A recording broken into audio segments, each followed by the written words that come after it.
And boom goes the dynamite. Hello, everybody. Happy Friday. Welcome into another edition of Daily Dive, where we are breaking down all that's going on around lacrosse. I'm your host, Renee Washington, bringing you new episodes Monday to Friday, 12 p.m. Eastern Time. And with that, we've got some great things to get into today. We've got game predictions and previews. We've got our top stories that we always have to share, and some more sprinkles in there. So without further ado, I would like to welcome in producer Mike. And for the record, guys, no, this is not planned. I'm rocking the Eagles because, well, if you haven't picked up, this is an Eagles studio, okay? This is Eagles Green Studio. We are getting ready for the NFC Championship to face the 49ers. Producer Mike is rocking the Colts jersey just because, but...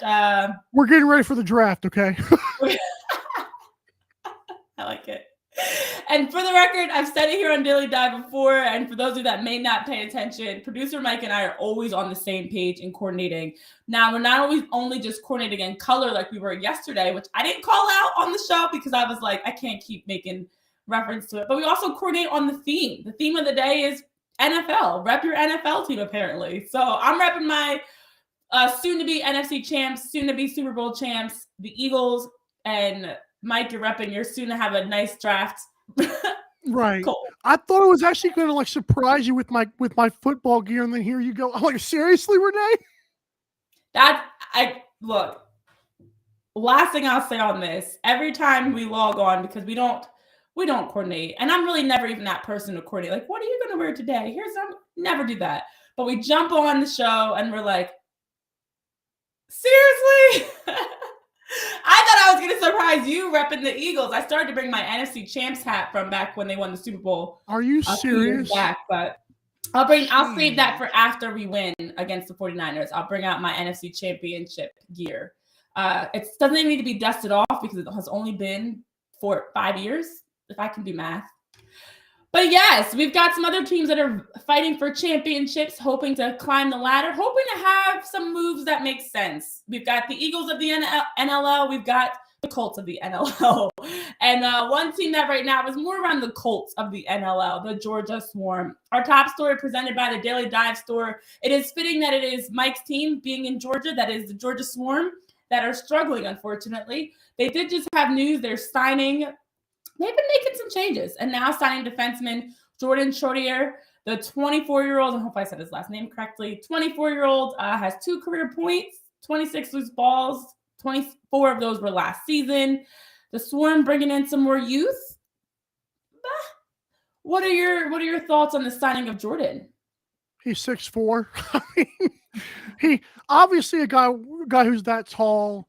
I mean, to be fair, 6'2" is tall for people, but 6'4" means you might be a little bit athletically inclined, and so that's pretty much what this is. Defenseman, didn't get enough playing time. He was with Panther City from the graphic that they showed before. Didn't really, I mean, he played, but I mean, defensemen don't really rack up those stats that you see. So it's interesting to see how he develops. Again, 6'4", good stuff there, but that's all I got. The leading stat for him is his height. It is tough that he's coming from Panther City, and you look at his career and hasn't been able to do much more. But maybe Georgia is the place that will allow him to take that next step in his career and have a little bit more success. But, it makes you wonder, is it time to start the R word and no, not Renee? The rebuild? Is it time for the Georgia Swarm to start thinking rebuild? Maybe you're bringing in and making moves for draft capital, for trades, for space, for, the future in general. Do you feel like it's that time? I really, really, really want to believe that it's only been 4 games. But this has been happening for the last few years. I feel like I've been watching this team, and ever since they won in 2017, nothing. Just nothing. I don't feel like they've had that intimidation factor in the NLL anymore. And I also feel like bringing in the extra Thompson brothers was almost like a marketing move at this point, because obviously the one got injured, and that's the beast over here. But I don't know, means you have Shane Jackson, you have a Lyle Thompson. I don't know why you cannot win a game. That's an issue. The fact that Lyle Thompson, even last year, had the turnover issue. Why can't they give this man any help? What's going on here? Well, that's it right there. Everyone's safe. What do you say? I was gonna say that's it right there. They haven't made any changes to really get Lyle any help. You know, you look at that 2017 NLL title team. You look at the Thompson brothers that were leading at that point in Miles and Lyle, and they haven't been able to figure. And not Jeremy, because he's in Saskatchewan. I'm forgetting the third one. But the point is, they haven't made any changes. They haven't brought in any significant youth or other talent to build around Georgia. And a lot of the core of the Georgia Swarm has been there. And they've now been, look, we know in professional sports, you can't get stale. You have to continue finding ways. And we often question it when top teams make significant moves. But you win a championship or you're a top team in the league, you've got to continue to make some bigger moves that allow you to shake things up so that other teams aren't figuring you out, but also other teams are climbing and you're just kind of staying stagnant. And they're passing you. And that's what we're seeing now. They've been passed and now they're playing catch up, but they're not doing anything major. I mean, these moves we've seen from them, nothing in my opinion is going to translate into wins this year and maybe even next year. And as we talked about in our show yesterday, they have the potential. Yes, 0-4 is only 4 games. You lose 4 games. It happens all the time. But they could potentially be 0-7 in a few weeks. And that's concerning. 2018, 2019 was their last 2 playoff appearances after, obviously, 2017. One and done. Right. Like you said, they've passed you. I mean, if people would be telling themselves a lie if they thought, well, it's okay because we got Lyle Thompson and Shane Jackson and Andrew Q. If they didn't if you thought that this team was as good as Buffalo, even Rochester now, I mean, all the Toronto Rock, this is a serious, this is an issue. This is an issue. And I would hit the detonation thing now, but they're going to hold on for dear life because it sells tickets. I would say there's some big changes coming in Georgia. The changes have to happen, and you need significant changes for any team to stay consistently at the top. We all, myself included, disliked when the Golden State Warriors brought in Kevin Durant after already winning a championship and running through the NBA, but they did it because they had to raise the bar. Being the best, as the saying goes, is not enough. It's easy to be at the top. It's harder to stay there. And the Georgia Swarm never found a way to continue to shake things up, make those changes, whether that's in a locker room guy or adding to your attack. There's just got to be something. It's just got to be something. But right now, hit that panic button. Right. And your Eagles are a good example of this too. Like, well, you still have, Jason Kelsey, and what else is left from that team? But they've reestablished the same identity with just different guys who are younger and fresher. Like sometimes the Patriots are going to have to eventually admit this fact that Bill Belichick is getting old. It's not Tom Brady anymore. You know, you have to bring in new, fresh guys. Doesn't mean it can't be the same formula, but bring in some faces that'll say, hey, we're ready to win and we haven't won before, so we're good. No, that's not how it works. Yeah. I'd love to see the Georgia Swarm be more aggressive in making an A.J. Brown, Devontae Smith, year 1, year 2 type of a change in their lineup. And for anybody that's not paying attention, top 2 receivers for the Eagles and the top dynamic duo in the NFL right now. But you need to be building, and we aren't seeing that from the Georgia Swarm right now. Where is your Devontae Smith? Who is your A.J. Brown? Who are you bringing in? Even defensively, who are you bringing in to shape the new head coach up? Too? Bringing in a new coach. That's again, it's got to be something. And we talk a lot on the field about what that change could be. That change could also be in coaching, in the front office, in the identity of this team, in the voice of this team. But something's got to give for the Georgia Swarm to get buzzing again in the NLL and be a team that is more competitive, a team that is at least winning games before we can even start talking about possibly winning championships and being in postseasons. I have one more thing to ask you here. Oh boy. And this it might not be a comfortable topic, but like for the Georgia Swarm, of course I lost my train of thought. But They should not. In the NLL, teams are not paid a lot. Like players are not. It's a sad fact of it. But in the end, is that contributing to staying complacent for too long? Mm. And that's hard. I mean, it's a huge topic to get into. But I'm just on the surface of this Georgia Swarm team. Are they okay with just having Lyle Thompson and just selling tickets? Are they okay with 2017 being the pinnacle? They may not have the pressure from the media and fans that other sports do. It's a great point. It's a great point. Because you know what? The fact of the matter is that this is the NBA, the NFL. You're getting booed out of games. You're getting some very angry fans. You're getting people that are complaining a lot, that are dragging the Georgia Swarm in the media, dragging them on social media, dragging them on every show. And we're probably one of the only shows that are dragging the Georgia Swarm right now. So, you're losing, and nobody likes losing, myself included, but you're quietly losing in that sense because it's not as mainstream. And then you talk about the financial component. You have to wonder, a lot of times moves are being made because people want to chase the bag. They want more money. They want to increase their salary, and they're going to go after more guaranteed money. And if you're the Georgia Swarm and you're Lyle Thompson and you're the different players across that team, are you complacent with just being there? Or is it time for you to shake things up and want to make moves to actually be more consistently able to compete? So lots to think about. I think that it's time for rebuild, and I think that it's also time for us to get into our picks because we have hammered enough about the Georgia Swarm. So we'll continue to talk about the Georgia Swarm, especially if they drop to 0-5, 0-6, 0-7, and seeing what adjustments, if any, are made. So coming up here on Daily Dive, producer Mike and I have to get into our picks. We've got lots of action this weekend and a lot of incredible games up ahead. So stay tuned for more here on Daily Dive.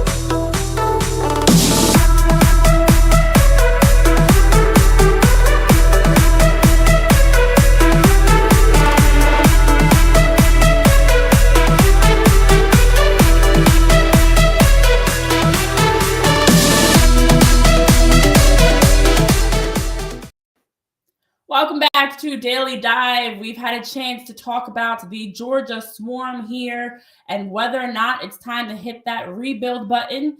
And now it's time to get excited. I've got producer Mike joining me, Renee Washington, as we have our picks of the weekend presented by Fanatics. And you can check out the link in our link tree on our social media bios to see what we've got going on with Fanatics and to be able to shop and check out some really incredible merch. But plenty of action this weekend. We've got teams trying to maintain their undefeated streak, teams trying to get into the win column, and all the teams in between trying to play catch up. So let's start off with that undefeated Rochester Nighthawks at 6-0, facing the 3-3 Thunderbirds. That game, 6 p.m. Friday night. 6 p.m. for the 6-0 Nighthawks to take on the Thunderbirds. Mike, what are your predictions for this game? You want to hear some cool stats? Sure. Okay, so the Thunderbirds are the only team with 6 players at 20 points or more, but the Nighthawks are the only team with 8 players in double figures in points. So we're sharing the sugar, we're sharing the pepper. Unfortunately for one team doesn't have to lose. I'm going to go with the Nighthawks to win and stay undefeated. I also like the over in this game, over the 23.5. I think both teams share the ball well, good teamwork, good chemistry. I don't know. Rylan Hartley's really good, but I don't know if he can stop this Thunderbirds team from going crazy. I still think Nighthawks win. Okay. Okay, I like the stats. Definitely some interesting stats you are bringing there. Who? This one for me is pretty straightforward. I think it's going to be a better game than most may think on paper.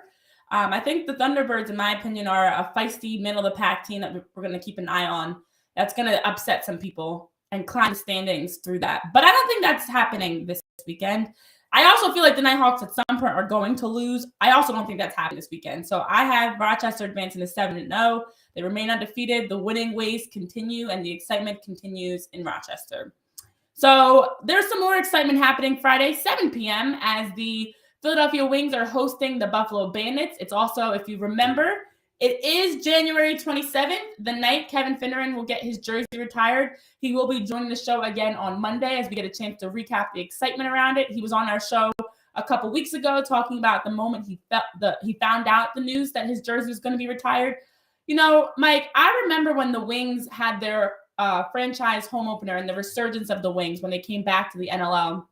2018, they also hosted the Bandits that day as well. They had all the big name former Wings players were there. It was exciting. The Wells Fargo was bumping.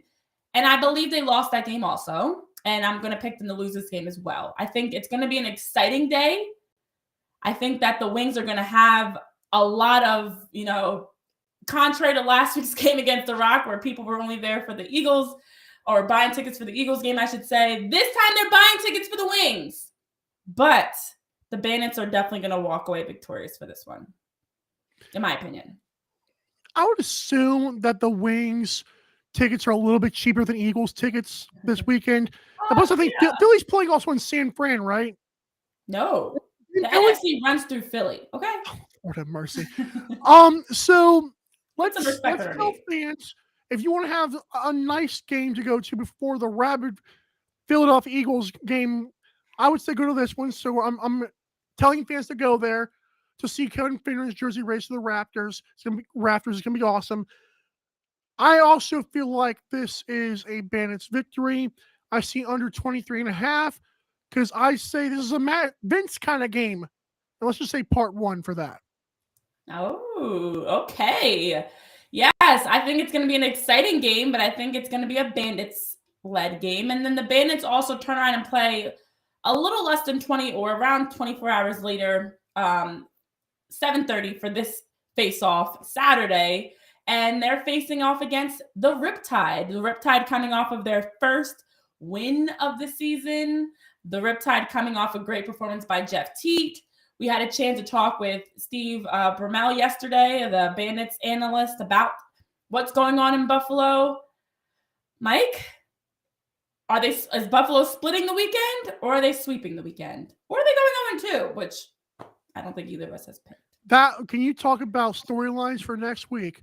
I'm going to go with this is a Matt Vince weekend. How about that? I would like to think that Jeff Teat, the new official man of the Riptide, not just the man who was drafting the potential guy. Last week we showed forget Colin Crawford. It's full steam ahead. So as Crawford plays with Panther City, now we got Jeff Teat swinging darts over here. Unfortunately, he runs into Matt Vince. And I feel like the Bandits, and if you saw the fire from Steve Bermel yesterday, that has to be contagious of the entire like team's vibe right now. They want to win both the games this weekend. And our second guest on Monday, by the way, is PK of the Buffalo Sports Collective. A little teaser for there as well. So let's hope it's a good Bandits weekend or we're in trouble. Yes. Look, Jeff Teat, after a couple of scoreless games and low performances, still one of the top scorers in the NLL, which is wild to think about. Has arrived. Jeff Teat has arrived as of last weekend, but Jeff Teat's also about to run into the Buffalo Bandits, and I agree. I think you've got the Riptide trying to advance to get their second win and feeling a little bit of that excitement, but I think of it like the big brother about to beat up a little bit on the little brother, that Dane Smith and Josh Byrne are going to show, nope, we're still the best in the league, the best scorers, the best offense. Even if we're not at that number 1 spot, they're chasing it. And as Steve Bermel was saying, and as we know, it is important for the Bandits to take care of business in these types of games. You can't afford to drop any more losses. You're already 2 games behind the Rochester Nighthawks, so they've got bigger goals besides just beating the Riptide, and I think they're going to sweep the weekend. Which we haven't seen actually from any teams that have played back-to-backs. They all either split the weekend or, they struggle. I think the Bandits are going to sweep this weekend. So another team that is now 1-4, the Desert Dogs on the road against the Saskatchewan Rush. Although I feel like a desert dog, I picture a sandy dog. Well, a coyote. Little annoying dog. Oh, yeah, it could be a coyote. Could be. I definitely picture a big sandy dog of some sort. Anyways, that game is 8:30 on Saturday as we have these two facing off now. Mike, I'll let you pick first. What are your thoughts on Rush Dogs? Oh, I've got under 22.5. I think Vegas will run into a hungry team that views this Desert Dogs team like a bone, and they are the Dogs. I expect a 13-5 kind of game. Oh. I expect. I know the Dogs kind of, got their mojo going last week. They scored 16 in a loss, and then they came back and rallied. That was the Warriors. The Saskatchewan Rush in Saskatoon. If you don't think they're going to get up for an expansion team when they're 2-2 and they feel like they could be 4-0, yeah, no. I think the Rush are going to really put it to them. I can see Alex Bouquet being pulled late. Oh, okay. 13-5, and then super get some backup goal. Yeah, super specific prediction here. I like it. You know what? I think Saskatchewan is hungry too. As we talked about the Bandits, this is also a team that, with those a pair of losses earlier this season, they're hungry to get back. They started off doing. We've seen them in spurts looking really good, but I think that the Rush are going to come in. They're rested. They didn't play last weekend. I think they're going to knock off the Desert Dogs. I do think that the Desert Dogs, I actually feel like it'll be a close game. I feel like the Desert Dogs are actually going to play them well, but I don't know if it's going to be a close game through the entire game. It may drop off as we get late. So either way, I've got Saskatchewan winning this one, and I've got them getting over that 500 hurdle. So we've got some more games this weekend that we have to get into. We've agreed so far on our picks, Mike, but I know we're not going to agree on the remainder of our picks for this weekend. So stay tuned. More game predictions coming your way in just a moment.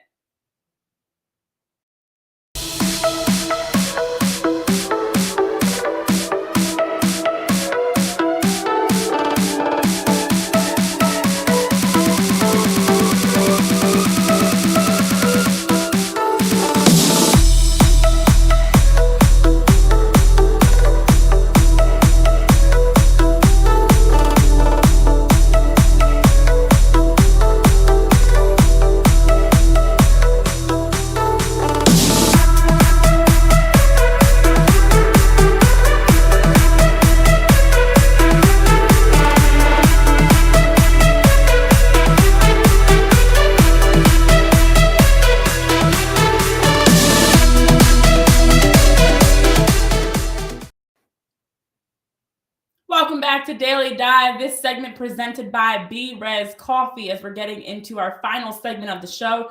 B-Res Coffee to help you get through the Monday to Friday grind. You can also get a chance to sample their coffee flavors. They've got some new ones that they've just recently released. And you can check that out in our link of our social media bios and use the promo code Daily Dive when you're checking out to get your delicious B-Res Coffee. I like strawberries. Chocolate-covered strawberries. That's a vibe, especially with Valentine's Day coming up.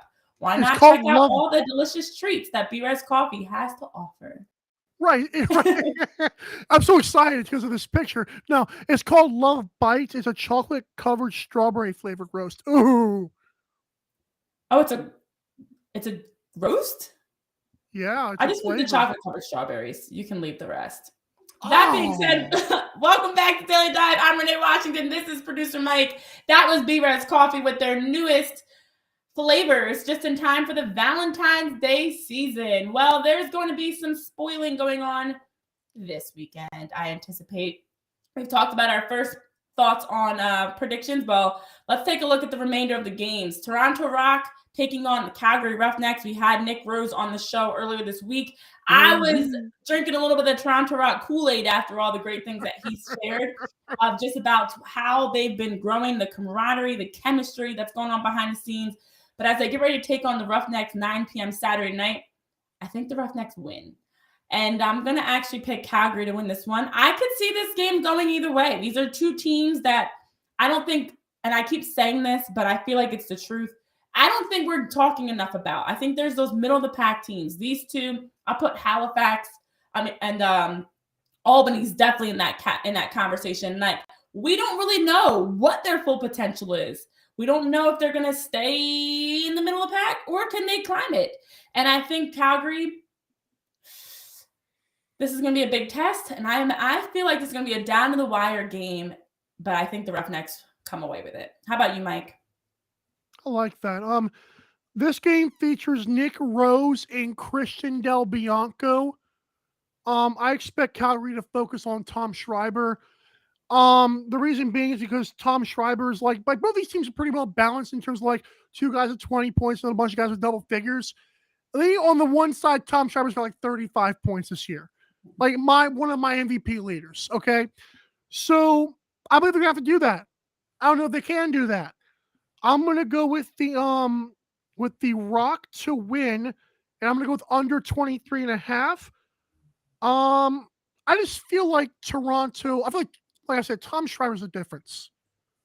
Okay, yeah. I'm coming at Tom. At 30 years old, he's playing better than another person in Georgia who's also 30 years old. Shout out to us 30-year-olds, okay, first of all. But secondly, I don't like the way you said that. But secondly, I do think Tom Schreiber should be the difference. But I wonder if he will be the difference. He should be. He could be. But will he be? In my opinion, no. Calgary's walking away with it in a close, I should say crawling away with it. So our Daily Dive game of the week, and the Calgary Rock game could have easily been our Daily Dive game of the week, but it's got to be the 4-1 Seals taking on the 3-1 Mammoth. Two teams defending champs for the Colorado Mammoth. The Seals, who coming in, everybody anticipated to be the top team in the league. And another 9 p.m. Saturday game. Thoughts? I'll let you go first on this one, Mike, since I took the last game first of your pick for our Daily Dive game of the week. Of the three that were different on, this was the easiest one to pick for me. It was just interesting that you're different. So I really believe that San Diego's offense, I'm fully buying into what you said. They come and go. Like they're here and then they're not. It's like one of those really bad relationships. Okay, I'm not going to do that. No, but I think the Seals will go cold long enough just for the Mammoth defense to shut them down with Dylan Ward.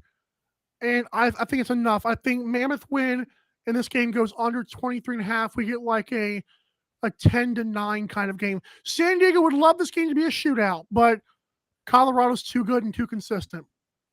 Yeah, Colorado definitely has the consistency. They're one of those teams that I keep talking about, winning by committee. Bringing in Reese Dutch was a huge help. But I do think that the Seals, in their 5 games we've seen so far, have had consistent errors defensively, between the pipes, dropping and having lulls where they kind of go to sleep and their opponents put up a 5-goal lead. We saw that in their loss to Calgary. We saw that in their when they squeezed past Saskatchewan. But I just like to think, fool me once, shame on you, fool me twice, shame on me. And I would like to think that after getting slapped in the face, I think of it like a slap in the face in that loss to Colorado, they're not going to do the same thing again. Colorado needs to win if it's a low-scoring game. The Seals, I think, won a shootout, but I think the Seals are going to get that shootout, and I do think they're going to win this one. I don't know, though. This one is a coin flip for me, but I'm going to just be different and pick opposite of you and say the Seals are going to learn from their last loss, and they're going to come out and they're going to be better, they're going to be consistent, and they're going to win. Seals, I'm talking to you because I'm tired of losing the mic in these picks. Get it together. I was waiting for the coin flip, okay? I really wanted that just No! Get it together. Be consistent. Defend. Transition better. Do not fall asleep and win the game so I can win these picks this week, okay? And then lastly, we've got Panther City at Vancouver. It's facing off against the Warriors, 10 o'clock Saturday night. two teams that need wins, quite frankly. I'm going to stick with Panther City on this one. And I think the Warriors, looking at that split with the Desert Dogs where they knocked off the Desert Dogs and lost the Desert Dogs, 2 exciting games for them, even despite the loss. I think with some changes and some front office moves and stuff like that, the Warriors are trying to turn a corner. But I do think Panther City's hungry and the better team. I'm going to go with them to win this one on the road. And Vancouver drops to 1-6. How about you? I don't know why I'm picking the Warriors. Maybe just because they're on plus 110 money line. That's about it. Both teams are very well balanced. Like, they both share the ball well. Like, they both have 6 guys in double figures, which is weird because they're not great teams, we don't think. Will Malcolm is a great, I believe, second-year player coming on very well. And they also have this other rookie, I believe, who's playing well, too. So, Panther City seems like the team to win. But Vancouver wants to get at home. Last time we saw them at home, they had a big lead against the Dogs. That's LOL smiley face. But we're going to go with the Warriors to get this win and Keegan Ball to stay on his little hot streak. Aha. Well, these 3 games that we just shared in our last segment presented by B-Res Coffee are games that remind me of 2 teams. Each game features teams that are in similar situations. I think you can see the similarities when you're comparing the Rock and the Roughnecks, the Mammoth and the Seals, Panther City and the Warriors. So I absolutely can see either of those games going either direction. But I'm sticking by my picks, and we'll see how this all plays out. First game faces off tonight, Friday, 6 o'clock, between the Nighthawks and the Thunderbirds. 6 games of action this weekend. We've given our picks. Give us yours. Drop those in the comments, and we'll see what happens this weekend. So for my producer, Mike, I'm Renee Washington saying have a great weekend. Fly, Eagles, fly. That's actually my most important pick of the weekend. No offense to the NLL teams, but with an NFC championship and a Super Bowl opportunity on the line, that is my most important pick of the weekend. Eagles winning over the 49ers in a close. It doesn't have to be that close, though, because my blood pressure and I don't want gray hairs. But the Eagles knocking off the 49ers, that's the game 7 of the weekend that we did not talk about here on Daily Dive. So have a great weekend. Go Eagles. And we'll see you back here on Monday, happily, after my picks all being correct. See you next time, guys.